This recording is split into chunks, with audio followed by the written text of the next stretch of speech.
Buenas noches, docente y compañeros. Como grupo vamos a realizar un debate jurídico sobre la naturaleza como sujeto de derechos. En este debate se presentarán posturas tanto a favor como en contra, con la finalidad de analizar diferentes argumentos jurídicos y ambientales relacionados con este tema. Voy a defender la posición a favor de que la naturaleza sea reconocido como sujeto de derechos dentro de la Constitución del Ecuador. Considero que este reconocimiento es importante porque permite proteger de mejor manera el medio ambiente y a los ecosistemas. Además, busca y ayuda a prevenir daños ambientales causados por actividades humanas como la contaminación y la deforestación. También pienso que la naturaleza no debe ser vista solamente como recursos económicos, sino como algo fundamental para la vida.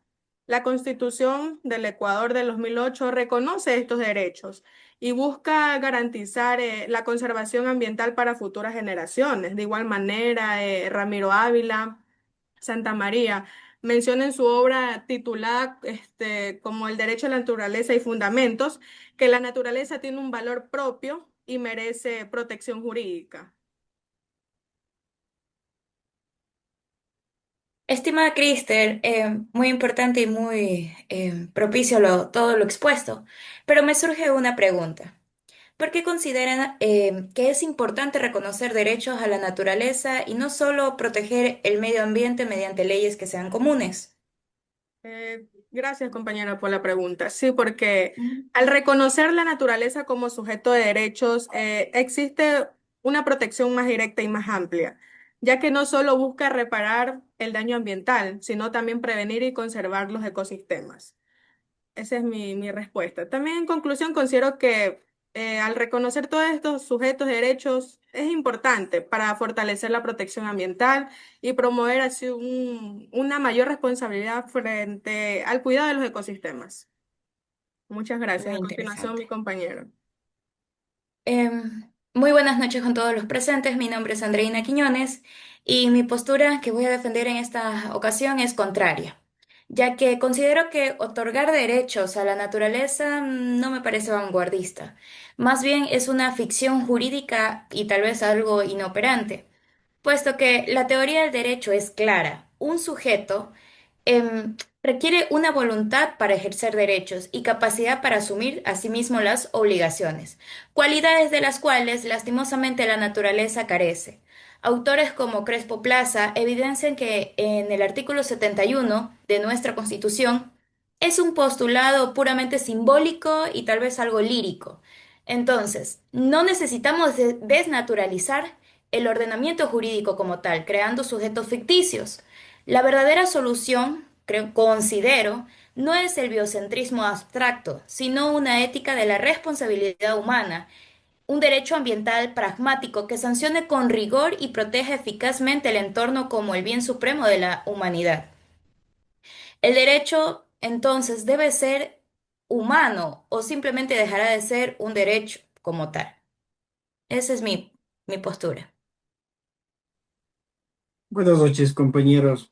Continuando con el debate, alejarnos un poco de lo jurídico, tenemos que ser claros, ¿no? En lo que ha pasado en nuestro país. Sin embargo, sí es necesario, ¿no? Te quedara que aclarar cuál fue la importancia de que dentro de la Constitución la naturaleza fue implementada en la Constitución ya un sujeto de derechos, ¿no? Y para eso vamos a entender que esto ocurrió en la Constitución del 2008, inspirada en ideas del buen vivir, provenientes de las culturas indígenas andinas. Se buscó cuidar mejor el ambiente frente a problemas como la contaminación, la desforestación, a la explotación excesiva de recursos naturales. Esto es muy importante, ¿no? Que además Ecuador fue uno de los primeros países del mundo en reconocer los derechos de la naturaleza, permitiendo que cualquier persona pueda exigir legalmente su protección. Eh, Investigué los ejemplos muy claros, ¿no? De que cuál fue muy importante en que haya estado dentro de la Constitución y cómo fue la provocación del incendio en la ciudad de Quito, en Zambisa, que hubo ya una ejecución muy importante, ¿no? Que fue una persona ya sentenciada a 8 meses, igual fue para que haya una reparación integral en este sentido. Anteriormente también hablábamos del artículo 71 al 74 de la protección, de la restauración, que la restauración en sí es la que tiene que defender el Estado. En estos casos, cuando hay los daños naturales, el Estado está para garantizar el cerrar el círculo hasta que haya la reforestación o perdón, la restauración. Hay otro caso también que es muy importante que ocurrió igual en Quito, fue en Guápulo. No sé si han leído que fue la sentencia y esta sentencia es, ojo, es muy importante porque fue ratificada por la Corte Provincial de Pichincha. De igual manera, en el Código Orgánico Integral Penal, habla el artículo 245 que delitos contra la flora y la fauna, que recientemente también vimos cosas muy importantes de una persona incoherente que quiso atropellar a un animal. ¿Cuál importante son todos estos de que la naturaleza sea un sujeto de derecho? Muchas gracias. Bien, buenas noches compañeros y docentes. Considero yo que el reconocimiento de la figura legal, por así decirlo, del medio ambiente puede generar interpretaciones ambiguas y conflictos legales muchas veces innecesarios. Algunos sectores importantes de nuestra industria consideran que los derechos naturales ya son demasiado amplios y pueden usarse de forma contradictoria, generando conflictos entre minería, con la minería, con la explotación petrolera, obras públicas, generación de empleo y entre ellos y la protección ambiental. Sectores productivos argumentan que esta figura puede frenar inversiones estratégicas para el país y para el desarrollo del mismo. En debates nacionales ya han surgido las tensiones entre explotaciones mineras y los derechos de la naturaleza, y el Estado depende económicamente de actividades extractivas como el petróleo y la minería.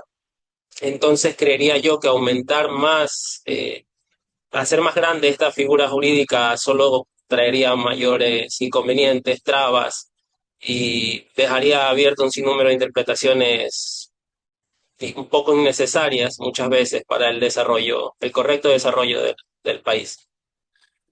Compañeros, muy importante lo que dijo Ronnie, ¿no? Es una confusión muy grande entre esto de la minería ilegal y de cuán es lo que cuida el Estado, ¿no? En su constitución.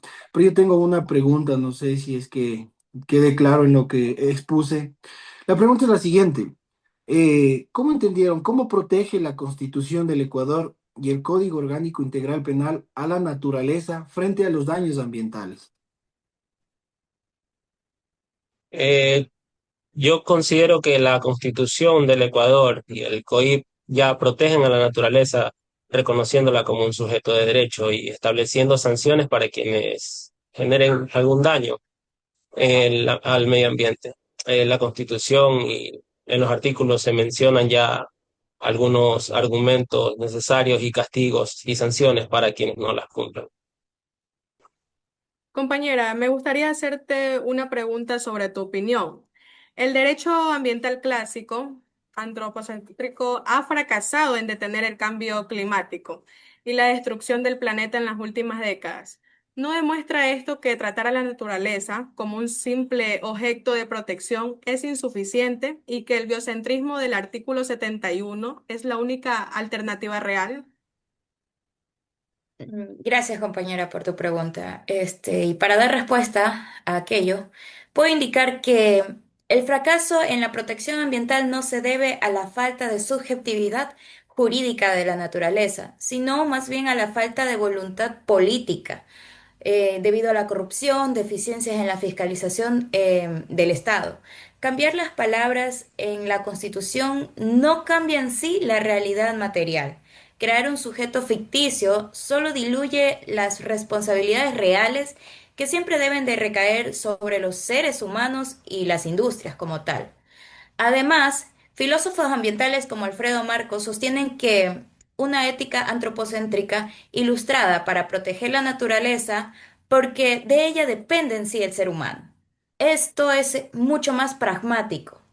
Y en Ecuador, en nuestro país, la institucionalidad ambiental a cargo del Ministerio del Ambiente, Agua y Transición Ecológica y la aplicación también pues del Código Ambiental sufren de ineficiencia burocrática. Entonces, el problema es de la aplicación de la ley en sí, no de la falta de la parte poética constitucional. Y para citar un poco, en el artículo 396 de la Constitución ya establece la responsabilidad objetiva por daños ambientales.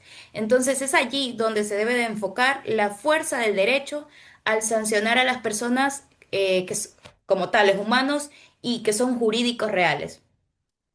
Esa es mi apreciación.